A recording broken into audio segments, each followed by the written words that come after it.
Good morning, good afternoon and good evening to all of you, this global audience of associates and clients of the KDVI. I'm Graham Ward, an associate of KDVI and adjunct professor at INSEAD Business School. It's my great pleasure to be talking today to distinguished Professor Manfred Kets de Vries from INSEAD Business School and the eponymous founder and leader of KDVI, which is now of course in the capable hands of Oriane. This is the third in a series of learning labs that we've created to essentially create a place for reflection and questions around some of the issues around psychodynamics and the things that KDVI deals with and works with our clients upon. Before we get started, I just want to give you a sense of the structure of this session. This is going to take the form essentially of a fireside chat, although sadly Manfred and I are not together by the fireside, we're at different ends of Europe. But you should see it really much as that, and what we plan to do is I will warm up the session by asking Manfred a few questions to get things moving, get things going, and talk a little bit about the history of psychodynamics and why it's come to be used in organisational life and how he sees this in the future. At around the 30-minute mark, we're going to open the floor to questions. And the way that will work, rather than it being a free-for-all, is as you're listening to Manfred talking, if you're moved to ask questions and have things that are on your mind that are coming up for you that you think would be interesting to explore with the audience, we would ask you to raise your virtual hand, which you will find somewhere on your dashboard of Zoom.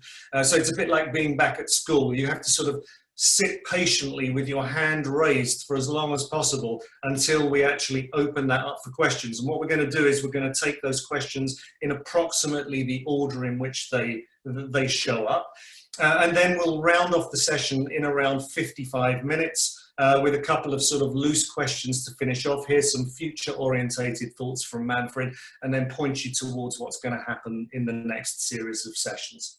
So that's about it. I'm going to ask you to mute your microphones in order to sort of keep the background noise to a minimum. And I want you to hear as much as you can from Manfred. So with all of that said, Manfred, if I can turn to you, first of all, thanks for your time. Thanks for being here today. It's absolutely terrific for all of us, again, to be able to listen to you and talk to you. I wanted to ask you a question that I know you were eager to share with your audience, namely, how psychodynamics came to be used in organizational life in the first place. Probably have to start with Plato. Huh? He probably already, when you think about the Republic, already talked about some things like that. Now, but to be more serious, I think when I was at the Harvard Business School, which is many years ago, and it was in the 60s, the focus of many organizational studies was on structure. And it was Lors and Lors came out with their book about integration and differentiation. And there were actually very few people who were interested in the person in the organization. So, and how to bring back the human being.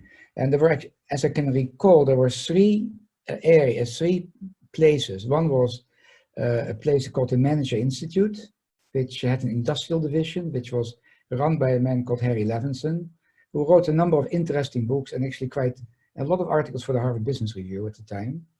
The other one was Abraham Selesnik, who was a professor actually originally of production operation management, who became my mentor. And the third place was the Tavistock Institute, where there was a gentleman called Elliot Jakes, who was a psychiatrist and sociologist. And he was also, there was a whole group of people there interested in the nature of work and how you can use some of the psychodynamic concept in that context. By the way, I want to say thank you to a lot of my ex-students to take the time I mean, it's nice to see their faces. I see them too little. Some I haven't seen for a very long time, which is unfortunate. Some Kristen I see sometimes when I come to Singapore. So it's very nice to see all those faces. So I hope it's a little bit of I think I remember, I must make this a side note, Kristen, which is a free association, that I interviewed you in the hall at INSEAD in Singapore, and I asked me the question, you must be crazy. That was, I felt it was added some to it, but I felt it was my reputation. So it was crazy. And my wife says the same thing. At the time, when I was at the Harvard Business School to select this area and not go to the mainstream OB. And that was, I remember that in the beginning period when I was working in this area, I felt it is very minor and nobody really cares. I didn't know that slowly, after the 60s, issues like culture and emotions became more and more important in organizations. And of course, there the psychodynamic systemic approach can make a real contribution. So that's, anyhow, all the major founders of the psychodynamic systemic school, of course, have expired. And I guess I'm next in line. I'm the next, I probably have been the most productive writer in this area. But there is an organization, which I may have mentioned to some of you, which I was one of the founding members, the International Society for the Psychodynamic Study of Organizations, ISPSO. And they became a gathering of how to use more psychodynamic systemic concepts to organizational life. And the organization is quite viable. So that's that I can say. So the importance of people in the organization, I mean, let's face it, every serious executive knows that the most important things he can do is talent and culture management. And so there, the psychodynamic approach can make a major contribution. I sometimes call it, by the way, a clinical approach, because psychodynamics sounds so formidable, because people think about a man sitting behind an old sofa with a rather heavy Viennese accent. I also have a heavy accent, but not a Viennese accent. So Manfred, maybe I can riff off that for a few moments, because I mean, you trained, as probably many people on this call know, but not everyone knows, you trained as a psychoanalyst. And presumably, given the weight of that training, I mean, you imagined, I suppose, that you were going to spend your life doing that. And yet you've actually devoted your life to working, you know, looking at organizations and thinking about it through this lens instead. Why did you devote your life to this instead of going down the psychoanalytic route? No, it's a very good question, and it's always the danger of rationalization. But you know, I was in deviant when I started my training in Montreal. I was lucky; it was not what you can call it very orthodox. You know, as you know, to become a psychoanalyst of the establishment, which is the International Psychoanalytic Association, and it was a major area. They decided to have their own institutes to maintain intellectual purity. So I don't think it was such a good idea. But fortunately, Montreal was rather eclectic, and that has always been my orientation to whatever intervention as a consultant, coach, and psychotherapist. Now, if you think about a typical psychoanalyst, how many patients does this typical psychoanalyst see in a lifetime? If you really talk about, not very few, by the way, who see patients 4 or 5 times a week.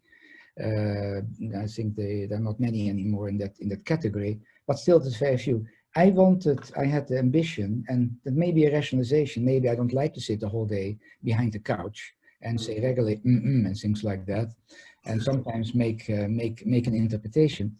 But I want to spread the ideas of bringing the person back into the organization at a more larger audience. And before it became, and the psychoanalytic training is a very long run. I mean,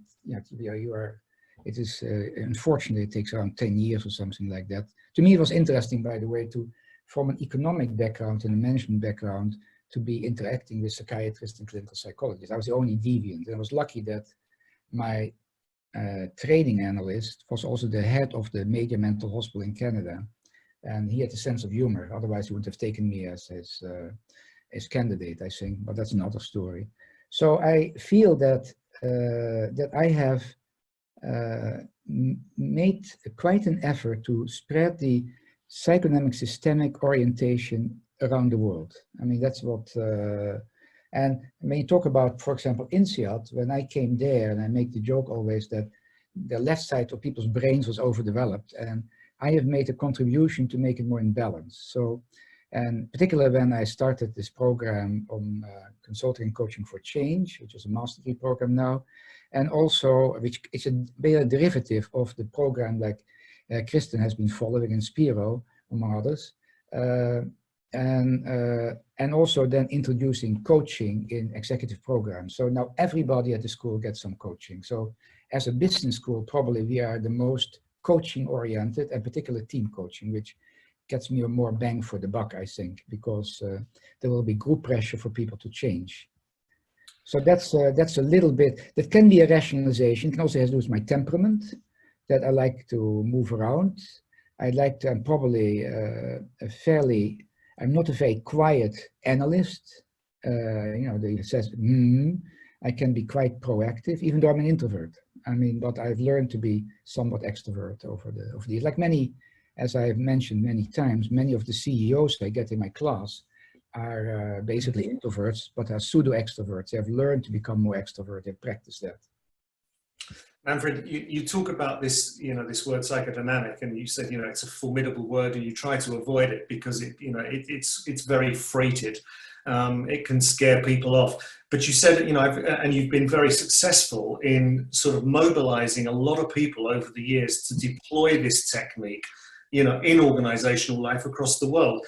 Can you say a little more about what the core elements of the psychodynamic approach is for people that are on this call that actually maybe are a little scared by that word or worry about what it might mean if they were to think about using it in an organization? And also there's this word you use, which is clinical, and I think you mentioned it a few moments ago. What do you really mean by clinical as well? Now, I'm a product of the Harvard Business School, and I mean, I started there actually, and it was called the International Teachers Program, where they were trying to preach the advantage of the case method. But the case method and so I've written myself probably more than 100 cases, but the case method, according to Harvard Business School, is not the case method which I, for example, use in my class presently. I used to use lots of cases when I taught in the MBA program. So, clinical, and so the people at the Harvard Business School also talk about a clinical approach. But it's not really clinical because too often, particularly when there are life executives involved, their case studies tend to be hagiographies because they also it is very presumptuous, I think, for a group of students in an hour and 20 minutes to solve complex organizational problems. You have to be somewhat of an anthropologist. In my class itself now, in my CEO recycling class, as I call it sometimes, I use the life case study, which is much more powerful because the people are there. And I felt maybe clinical, it has to do with, I try to tell people, and they realize that in the class, which makes it, by the way, at the moment quite difficult since I have a class running, and of course we have been canceling things, we have some virtual sessions, but it's not the same. What you see is not what you get. So an important factor is that people may behave strangely, but there's always a rationale behind that behavior. But you have to be, as I say, somewhat of Sherlock Holmes to detect what's going on. By the way, to be able to tell your story, I mean, at least the number of scenes out of your story is very powerful. It has an enormous cathartic effect, and particularly when there is an audience which is welcoming it, and you create an environment where you create a containment environment, which is very important. It's a very powerful effect, and also people start to realize in that context that they're not alone in their misery. There are a lot of people who have it, and that helps. And there is such thing as the altruistic motive, which I think is a very selfish motive actually, because altruism is good for you, but many people don't realize it. But people have a tendency to help and say, I had the same situation, that's what I did. The other thing is the ability to realize, do some detective work also about your history. To figure out that you developed, of course, the first 3 years of life are most malleable, and also the early periods most malleable. Fortunately, we have a lot of ways of getting out of certain traumatic situations. There's a lot of resilience, but to realize what was an effective defensive strategy and deformed your character, which when you were 12 years old, may no longer be so effective at this point in time. So this detective work, which takes time, by the way, there is such thing as, that's the reason, for example, the programs I'm involved in now are quite long. There's no such thing. I can give a kick and do some paradoxical intervention, but that's often not good enough. People need more guidance. So that is an important factor. Then what is an important concept in the clinical approach is the word transference. and I guess I don't talk about transference pricing, I'm saying that no relationship is a new relationship. All relationships are colored by previous relationship. So I make the comment in class very often as the simplest one. If you had a very autocratic father and you always got into fights with your father, there's a good possibility when you see a person who reminds you of your father, you go on automatic pilot. And so, and that's of course, when you think about psychodynamic-oriented psychotherapists and also coaches, they use that. They use that because it's other source of information. I think, and you talk about Freud, Freud was initially had the fantasy, if you would explain where certain things came from, that people would be cured. Forget it. If I tell you, Graham, that you are the way you are because you're bounced and you had it 5 years of age, that's not going to help. You say interesting, that's the reason, but you go your merry way. But if you say, I'm not your father or not your sister, I'm not your brother, you start to realize it and start to, I mean, that's what people do, this working through, start to practice certain different behavior patterns. So all those things fall into this kind of clinical orientation. It's a set of, a set of principles who fits together. And I think I spent, and you also, I know that, spent quite some time with the McKinsey directors, and they realized that the beautiful models, were fine, and it was, it gives you some sense of control if you have a model, you deal as a way of managing anxiety, but presenting the model to the clients, not much was going to happen. So they had to learn. So I spent, I think, and Elizabeth spent also like 5 years, and you are still spending some time with them to try to help them. And I think there is, a good part of them are probably nerds, but there's a number of them, as the previous managing partner said, they have the talent, they have the emotional intelligence to start to apply some of those things to be better implementation, because that's where it falls down. I mean, it's a little bit like when I was at the Harvard Business School, there was this fantasy about you stand on a mountain and you formulate your strategy and then you preach it down and things would happen. Nothing will happen. And it was Henry Mintzberg, in a way, who talked about emerging strategy. He's not a psychotherapist, but he knew that they bubble up slowly and then you rationalize it afterwards. So, and that's the way I think psychodynamic-oriented coaches, smart executives use the kind of quote-unquote clinical approach, psychodynamic systemic approach, because that's another thing that when you think about a psychiatrist or a psychologist in the consulting room, they only deal with their patient usually, although the smart ones would go probably beyond it, because you are in a setting, and if you don't understand the context, you can do fantastic things with that person, but the setting, if for example, a good example would be, you are a fairly healthy person, but you are in a toxic organization. So who is crazy? Who's driving you crazy?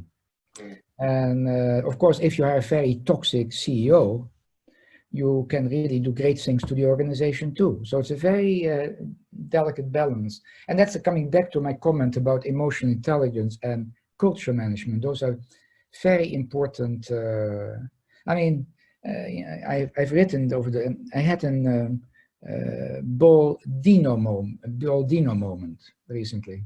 You probably don't know what it is. Tell me. Do you know it? Tell them. No, tell everybody.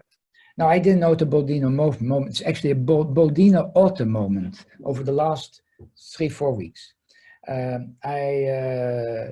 It was actually, I mean, I'm not comparing myself at all with, but Pushkin was going to get married, but he had to delay it a little bit because his uncle died. So he rushed off to his estate called Boldino to make the arrangements for the marriage. However, he couldn't come back to Moscow because there was a cholera epidemic. And so he was stuck there for 3 months, and it was his most productive period in his life. I mean, he finished Yevgeny Onegin, and that was one of the most famous works, and a lot of other things. He was doing that. He had a certain routine. He was a very systematic routine. And so I'm jumping a little bit, but I feel that what's happening now I wrote a few articles about that, could be an opportunity for a reset, but if people take advantage of it, you could have a Boldino autumn moment. We're going to get there. We're going Okay. to get, but we will, no, it's okay. We'll get there. But before we get there, By the way, the Bodine moment is now, the Bodine autumn is an expression apparently in the Russian language. I didn't know that. So people say, you have a Bodino autumn. It means you're quite productive. Yeah. Before we get into that, because I think there are some opportunities and some benefits to what's happening now, I think the audience would be also interested to hear a little bit, if we can just build on what you were saying a few moments ago about psychodynamics. Namely that in this crisis, which is the first crisis like this that literally the whole world has experienced at the same time, everybody is involved, all of our collective emotions are close to the surface. And when you talk about transference, which is a reaction that's out of consciousness, when our emotions are heightened, we tend to react in ways more often that's out of consciousness.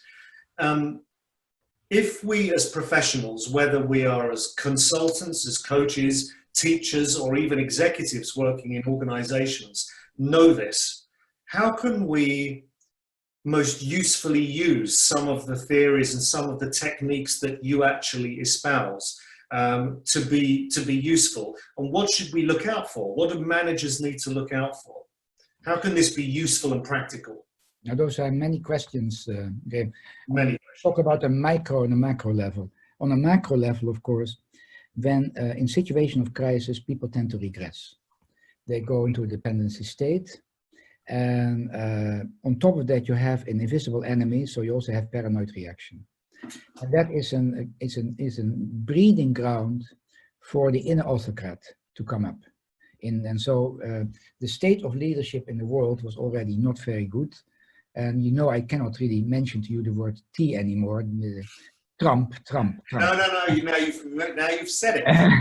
It's like, don't talk about the white polar bear and everyone thinks about it. Okay, so now it's been said. It's a pink elephant, by the way, not a pink elephant, whatever, yeah.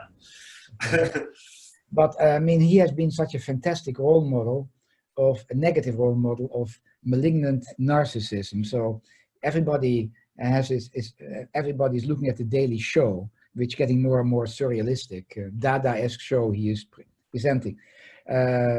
Anyhow, that's so. There is and because of, you know, Merkel has always been taking a lead in society for a long time. This is a terrible role model, and other ones have taken advantage of it. On a more micro level, I wrote an article very recently, like last week it came out, I think. It was actually in Kristen, I was thinking it was in the Singapore, the Straits Times, I believe, on cabin fever or something like cabin fever syndrome. But and it really depends on, of course, living circumstances. Like Kristen would be in the city, which is, I mean, if you live in New York at the moment, I talk to some people in New York, it's not a happy scene. I mean, it's very tough. Where I am, I'm very fortunate. I'm sitting there on this mountain, I have lots of space and I can walk around, look at nature and things like that. So those is one. Then also there's the element of personality. Are you an introvert? Do you have enough? You have a lot of inner resources, which you can stimulate yourself. Other people, I've met many executives who need all the time external stimuli. And then of course the working at home has to do, you have children at home. And you know, how do you, and this cabin fever syndrome, actually, I was once in a situation like this, to derail again. I was with an Eskimo and Inuit family, some of the Northwest Territories, and I was locked up because of a snowstorm for a week. It certainly, and I had nothing to read anymore because I ran out of reading, which was, that was a lesson for me to keep myself also. But anyhow, you get symptoms. You know, there are mental health problems. One is that you can deal with anger in a very simplistic way, anger in and anger out. Anger in, of course, has to do with depressive reactions, which can also have things like drinking and things like that, drug abuse and whatever it might be, sense of despair. The other one is anger out, is that you see the dramatic increase, for example, in wife beating and whatever it might be, spousal abuse. That has also been, it was probably already there, but it gets worse, and also maybe the children. So those are some extreme examples. And what can you do about it? Which is, of course, an important thing for a mental health professional. One, of course, is that you I think it's important to develop certain, basically there are some constrictions on boundary, on time and space. So you have to set some boundary management of time and space. So you have to think about, I like to be somewhat productive, doing some certain thing productive. Is there a time slot in that kind of thing? And make an agreement with different members of the family. Then also, you know that there's a greater possibility for conflict. So you have to also be quite aware of that. I mean, a lot of routines. One is it, which I was also suggesting, is it might be interesting for many people to start a journal. You know, here is, we talk very often as coaches and as psychotherapists about the inner journey. Now, here is a fantastic opportunity to say, okay, what kind of world, for example, and we can macro or micro. And I was making the comment in the previous talk, I said, listen, there are a number of macro disasters hanging in the clouds. One is, of course, global warming, which many people are so scared of it, they go into massive denial because it's too hard to imagine. Second, it has to do with, and I was referring in another article I wrote, by the way, about Dr. Strangelove, and you know, the whole, it's not so present as it was in the past, but the nuclear holocaust is there. Then we have the kind of threat, which was represented by Piketty, about the income inequality, which is a prescription for social unrest. And now we have the epidemic. So the four horsemen of the apocalypse are there. And then you have the famous doomsday clock, and which used to have minutes to midnight. Now it has seconds to midnight, because also of you know, terrible leadership. That's what it is. I mean, we have a lot of bad role models. Now, there are, I mean, I made a comment recently, it was in a Dutch journal, I think, or whatever, about some of the leaders who have risen to the occasion, and they tend to be women.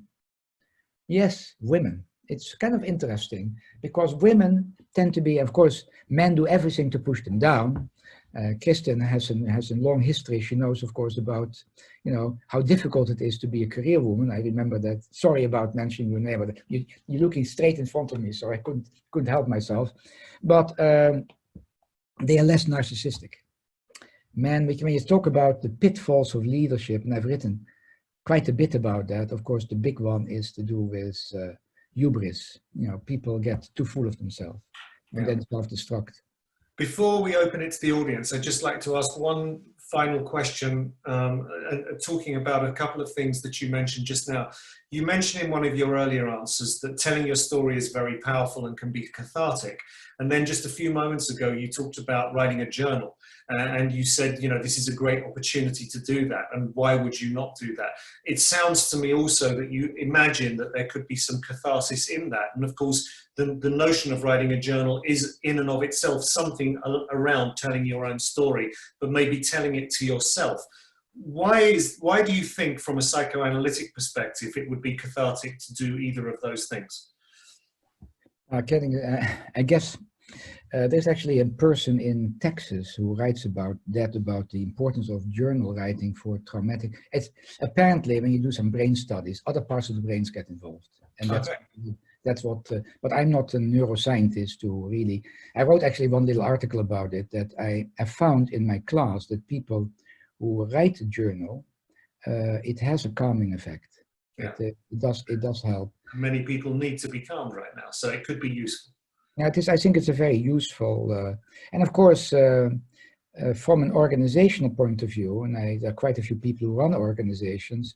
Now, many years ago, I wrote once an article about downsizing, and when I interviewed people about people who are engaged in rationalizing whatever, they get embarrassed. They're embarrassed because they have to fire people, because that's not supposed to be the role of an organizational leader. They're supposed to, so they withdraw. And it's the last thing you should do to withdraw. I got a marvelous email from a Cole graduate this week, and he runs a very large company. I'm not going to tell what industry, but he said, you know, I've decided not to furlough anybody. People who make more than a certain amount of money, they will have a freeze and actually a cut. But I will pay them in shares, which will be redeemed later on.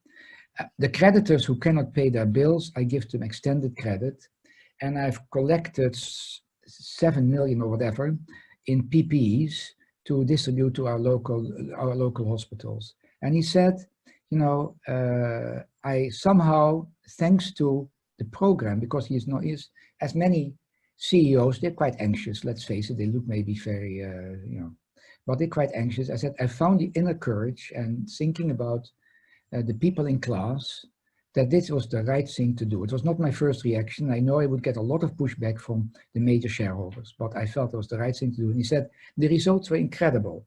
It was an incredible positive effect on the corporate culture and really bonded the company. And I felt that was a fantastic, I mean, what else do you want? I mean, that was a fantastic reaction. Hopefully the lockdown is not going to last forever because it's, you know, it's an expensive proposition, but that was a very courageous action. And this is a time, I mean, it's easy. We all know that to be a leader when things are easy, you know, when the sea is, you know, to be the expression the sea is calm, but now is the real time to show your character. You know, that is really what you can do. And that is, and unfortunately, there are quite a few people who don't have that. And they start into the blame game and whatever they might do. That's of course partially of the paranoia, the scapegoating. It's a fantastic story, and it shows how you can change the world one person at a time. If that person is significant and influential, and really you give them the opportunity to think and reflect, maybe when it comes to the crunch, and this is the crunch, they'll do the right thing, and that affects a lot of people. So that's a. Probably think about thousands of people. He has a large company, so it was. I was quite.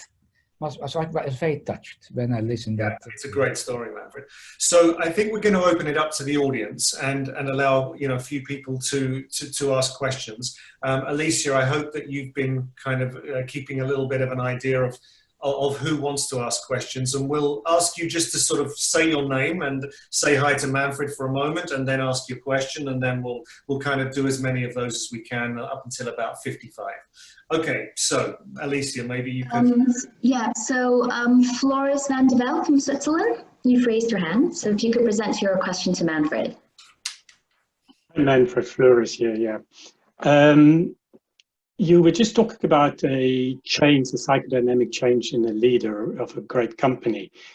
How many of these changes would you imagine going to take us through this crisis to change industry or understanding of leadership in the future? Or, yeah, what is your opinion of this change? Will it be sustainable, or is it just one person that has changed himself? Floris, it's a very good question. It's you know, Freud was once asked what he can do. I mean, I'm coming to Freud. He said, "I can change neurotic suffering to common human misery." He was really a cheerleader, to say the least.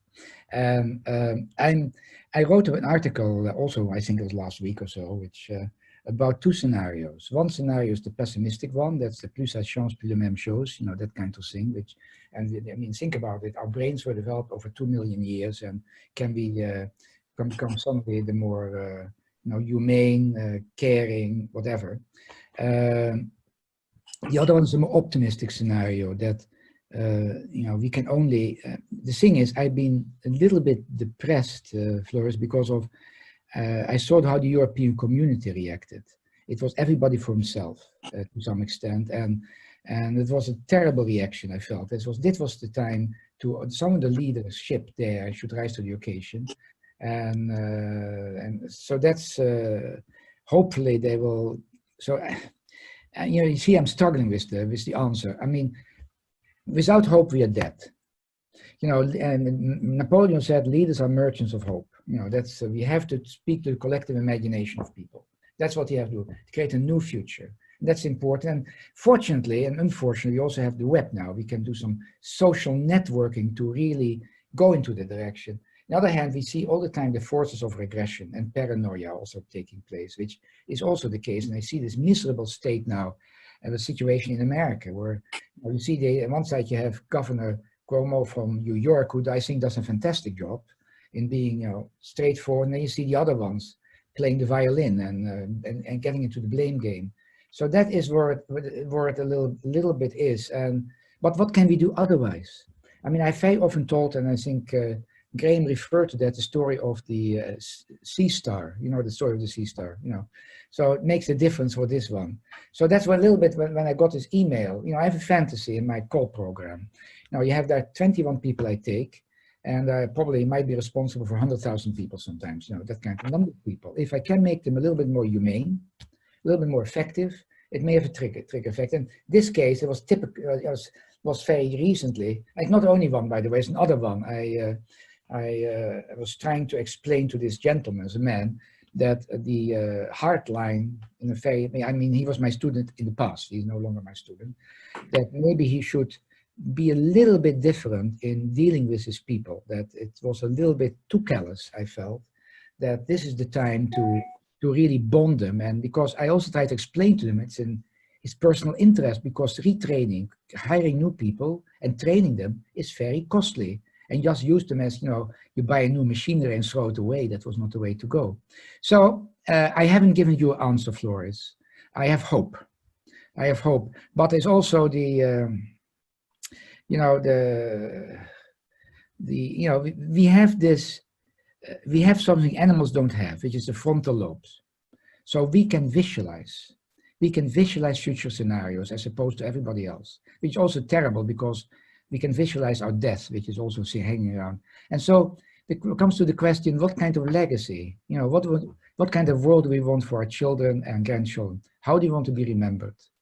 And there is such thing, keep on babbling, by the way, which I've been talking quite a bit about, tragedy of the commons. You know that, the tragedy of the commons, what it means? It's about, I mean, I give the example because I have a neighbor not too far from here who lives at this fantastic street, which there's beautiful, magnificent houses. There's only one catch when you want to visit him, is that you better have a four-wheel drive to get to the houses, because it's a private road. And all those multi-millionaires cannot get their act together to repair it. And that's a trade of the commons. It's like fishing. If I don't take that fish, other person will take the fish. So damn it, it might be the last fish in the ocean. So that is the trade, and we have to go beyond the tragedy of the commons. And I think the newer generation, in that respect, I feel, have a more social mindset. I mean, it's the time in the past of shareholder value. It makes me sick. It's the short-term manipulation. Anyhow, I should shut up because otherwise Graham is going to cut me off. No, there's just more people queuing for questions. Alicia, over to you. Yeah, Jörn, you're next. Could you present your questions to Manfred? Yes, of course. Hello. Hello, Professor Manfred. I've been reading your book. Nobody calls me Professor Manfred. Only in Germany do you do that. Germany and Austria, Herr Professor. But I can do it because I've never been in your class. I've been reading your books from '94, so thank you for that. I read them before I go to sleep, and it's going very well doing that. They're a sleeping pill. I mean, what a terrible recommendation.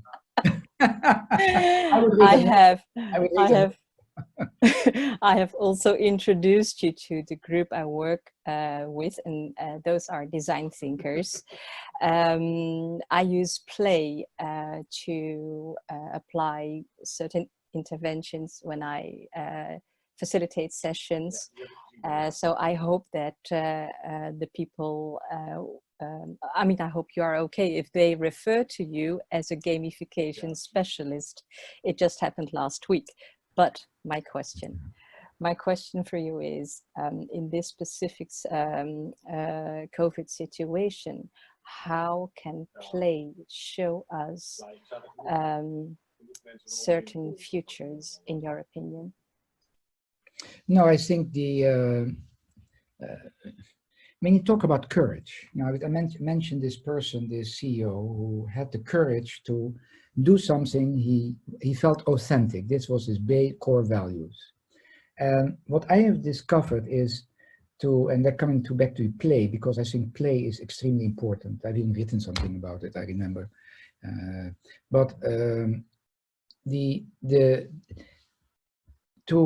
To act out scenarios about what their frontal lobes are telling them is very important, because it reduces the fear. Yeah, when you talk about extreme scenarios, I think that's this kind of I was talking earlier about the talking cure, that the catharsis, the ability to talk about things, but also to do it in play. It will give you some kind of immunity to this kind of, and you probably become more realistic what you can do, as opposed to, like quite a few people might fall into despair. So that's, I think, an important, and might be more powerful than, I think I have done it a little bit at times, but not that much. I'm probably too orthodox. You are too adventurous for me in that respect. But I think it's a very good way of going about it. So I would certainly don't stop it, to explore scenarios, different scenarios, and play act it. Is that okay? Should you want to ask more, or is it sufficient answer, or you feel I'm just turning around and circling around? And... I guess there will be more to come, so I will I will be in touch. It would be interesting to see that you would, that I'm pushing people all the time. When I was the head of the leadership center at INSEAD and had all those coaches also, I said, please, you have so much knowledge, but you only know it. Write about it or make a video clip of it so people can share the knowledge. And people always, they always look at me very tired about it. But I said, I always followed the advice of Sir Bernard Shaw, who could have been a good banker, I think, or something like that, but he wanted to write. So he decided every day I write some garbage, and maybe in all the garbage there might be some horsey somewhere, and that's what I do. Also, I mean, so too many people, I've been pushing them to, if you write a few pages, like almost like in a journal, write a few pages about what you discovered doing this play, and then share it. Eventually, there will be something there, and then share it with other people, or film it nowadays. You make a video clip, whatever, what feels better to you. The whole group will be meeting tomorrow for a web jam, so it is coming back to you immediately. Thank you very much. I'm going to have Martine. Hello. Hello, Martine. If you could present your question to Manfred. Yes. Hi, Manfred. I don't see you. No, I can see you don't see me. There you are. There you are. Well, glad to be here. You always ask very difficult questions. Okay, I'm going to try to make a difficult question. And I can see Oriane just in front of me, so I'm being watched to see if I can challenge you enough. So this comes from my experience with my clients right now. Some of them, I would say, the ones with the most mature development, they are asking for help. So they're calling me and people in this screen, and they are mitigating their emotions by partnering with someone, and so making a clear decision and probably wiser decisions and accepting the challenge. But in time of crisis, there is distress, anxiety, and most people tend to need help but not ask for help in these times because they're in regressive features, and also they've raised their defense mechanism. So do you have any idea, advice, or good question that could help us think about how can we help the people asking for help? Martine, what do you do with New Year? With New Year, I do wishing, yeah, I do good resolution. Right. So you send Christmas cards. It's a way of you think about people you know, and you send some little notes, a kind of a re-establishment. Now, this is the time to reach out, and you must have an idea of some of your clients, and to reach out and ask how they're doing, how our situation is. And I think when I talked about communication, this is, some people are not, they try to be self-contained. They're not self-contained. They might act it out in different ways, but it's up to you to make an assessment of the different people you had some relationship with and reach out. And it's also from a client base, if you want to be commercial, it's a very good way of investing for the long term. That's my... yeah, so your advice is compassion. Yes, and basically ask them how they're doing, and hopefully you can have some kind of Zoom talk or whatever, some kind of, also can see them a little bit, so it becomes a little bit more real, although it's very difficult sometimes to see certain symptomatology. although you can see. Yeah, I owe you an apology because it's exactly the experience I have with the most active client. I just reached out to him to say, how are you? At the beginning of the confinement, said everything's okay. 2 weeks later, called me and we have a weekly meeting and advancing stuff and transforming the company. So yeah, thank you. I think I didn't realize that compassion is what I did, but it's, thank you for. They will not forget it. Thank you for that. They will not forget it. I mean, it's actually, it's an, I mean, I have, you know, I have had many students in my days, and the ones I know best, of course, are the people of the Challenge of Leadership program, which I had the most intense relationship with, and some have over the years reached out to me. Sometimes I have been advising them. Also, like Kristen, you know, when I go to Singapore, I try to make an effort to have lunch or dinner with her or some other, and do the same thing in other places. So to keep this kind of contact. And I found it very good for my soul. Maybe I get more out of it than they get, I don't know, but I find it quite important. Like this client, this ex-client of my ex-student of mine, I made an effort to go to, when I'm in this country, in the city, to send an email, are you there? Can we have lunch together? And we talk about things, whatever. And I found that very, so you, of course, you want to be sometimes also alone. You know, how much compassion can you have? You know, you have to be, and hopefully, you know, the element of being the garbage, yeah, forget it. No, you have, you're in a way, we are, if we talk about coaches and psychotherapists, we are garbage cans. So people put also garbage in us. So we need also some me time, you know, taking care of ourselves in the process. So that's also, and of course, that's one of the things when you, as a therapist or coach or whatever, that you... And throw the garbage to our supervisor. Exactly, that's what I was coming to. Yeah, pass it on, pass it on. Thank you. Do something else, like I walk here in nature, to, and that's, and hopefully you have a good support system around you, meaning, you know, spouse, children, good friends, that also is very helpful. Thank you. All right, nice to see you. Nice to see you.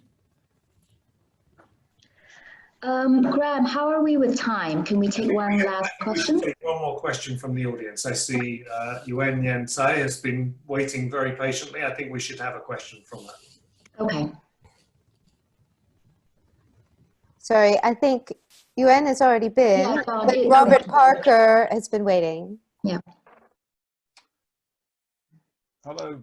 Hi. Manfred, are you well?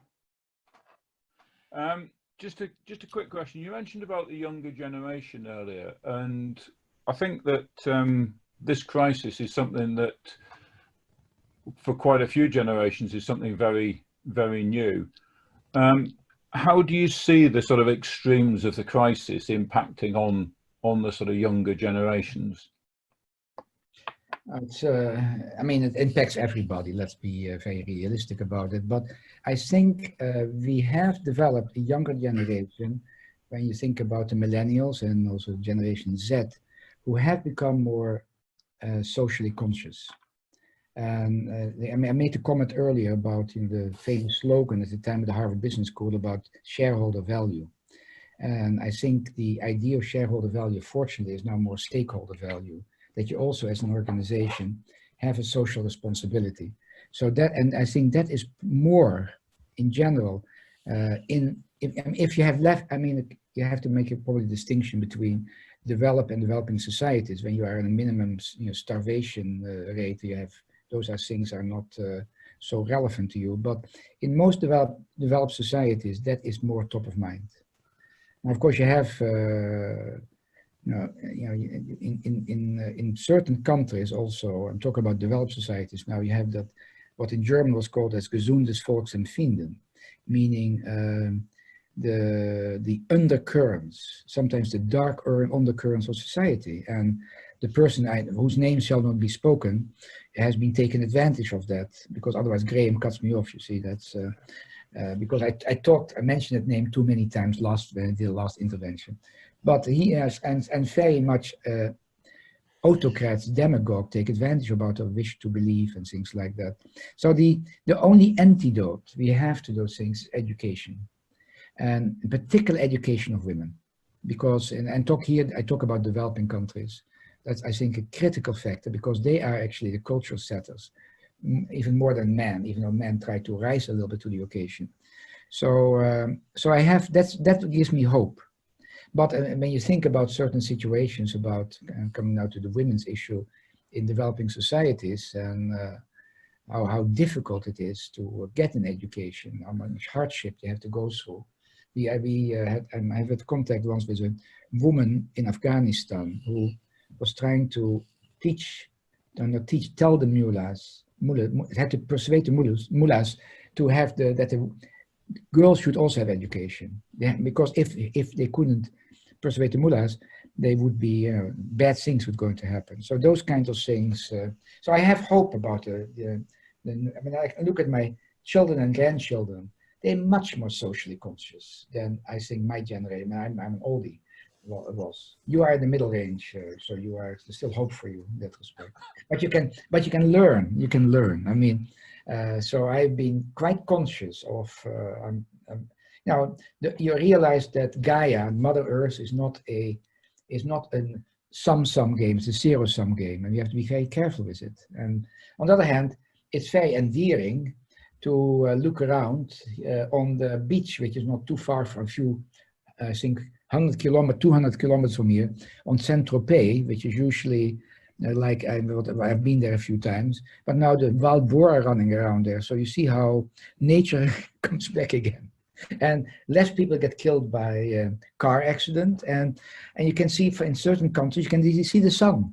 So maybe people like to continue some of that, and so there will be some differences in work. You know, I mean, when I drive to Fontainebleau, I go against the traffic. I look at this horror scene of the people going into Paris every day.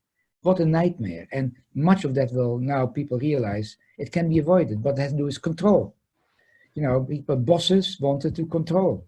They felt if they don't see the people working, but that is going, certain patterns are going to change.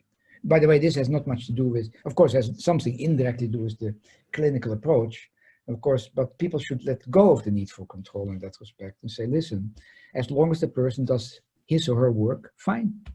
It can be any place. Of course, you still have, by the way, we have a number of important needs. To end with that, my part, which is the major existential need, which is meaning, which has to do with that we're going to die, so we look for some meaning in our life. It has to do with belonging. We are social animals. We are, from Paleolithic times, we trained like that. And also having choice, the ability to making choices, to have some control over your life. So those are very important patterns which color everybody's life. And we should be more aware of that. But particularly meaning, and meaning is related to purpose. And finding a purpose that fits your personality. You know, look for what kind of gifts you have. What are you really good at? What gives you pleasure? And coming back to the journal, now going away from the journal, I believe strongly in the energy barometer. What gives you energy? That's a good sign. What is, you know, what fits you? Because most executives, and you should know that a little bit too, don't know themselves. So you know they don't know what they're good at and not so good at. And that's, I guess, one of the reasons of my program was to have them figure out, you know, what should they really work on. I mean, and usually you should, at the time I get them, work on your strengths and have at least manage your weaknesses, but don't think you're going to be really good at that because you have never chosen to go there. I know, I gave you a little bit of, I rambled around, so I probably have to shut up.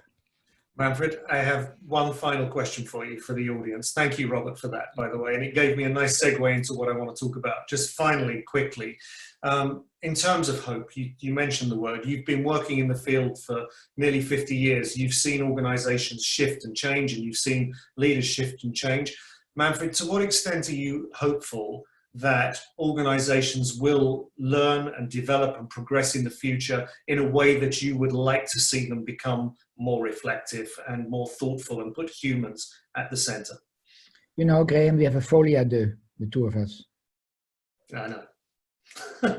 I'm spending my life doing it. But this isn't about me, it's about you, so you tell them. It's a folie à deux, Graham. You answered the question yourself. Okay. I'm hopeful. You're hopeful? Without hope, there is death. So you have to be hopeful. So that's, it's an important, but it's a folie à deux, Graham, so it was a loaded question. You answered the question. All right.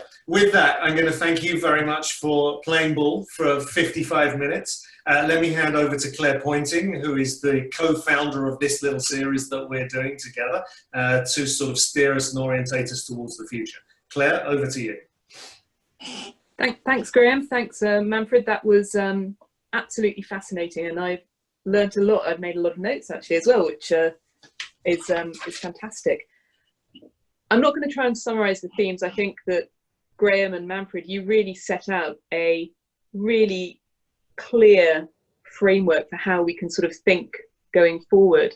And the reason we're having the Learning Lab series rather than necessarily a series of deep content discussions is because as we navigate our way forward, we at KDVI and I think our wider community, we're very curious to understand what everyone's experiencing as we go through these times of transition and change.